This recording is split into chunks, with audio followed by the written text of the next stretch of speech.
Hello my dear student, তোমরা এখানে দেখতে পাচ্ছ একটা জিআই এর প্রবলেম আমরা দেখতে পাচ্ছি মিসিং নাম্বার চ্যাপ্টারের। বিভিন্ন প্যাটার্ন দেওয়া আছে আর তার এগেনস্টে দেওয়া আছে কিছু নাম্বার। আমাদের সবশেষে একটা প্যাটার্ন দেওয়া আছে, তার এগেনস্টে কি নাম্বার হবে এটাই হচ্ছে আমাদের আজকের কোশ্চেন। আচ্ছা, এটা কিভাবে সলভ করব একবার দেখে নাও। আমরা যে প্যাটার্নটা প্রথমে দেখতে পাচ্ছি, আমরা দেখতে পাচ্ছি এখানে একটা পঞ্চভুজ আছে। দেখো এর টোটাল বাহু হচ্ছে 5টা, এটা হচ্ছে পঞ্চভুজ। আর ভেতরে কি আছে? ভেতরে আছে হচ্ছে একটা চতুর্ভুজ। আমরা করব কি, এই 4 আর 5কে গুণ করে যদি আমরা 1 যোগ করে দিই, অর্থাৎ আমি কি করলাম একবার আমি লিখে দিচ্ছি, এটাকে আমি ঠিক এইভাবে সলভ করলাম।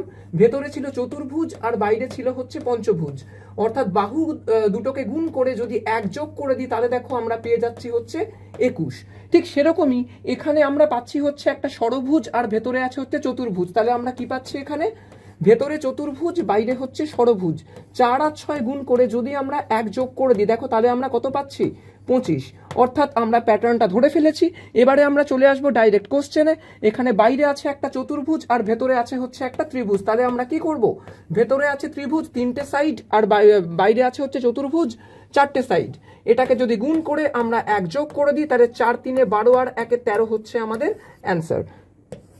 এইরকম টাইপের ইন্টারেস্টিং আরও জিআই এর প্রবলেম পেতে হলে আজই সাবস্ক্রাইব করুন রাইস স্মার্ট বাংলা চ্যানেল।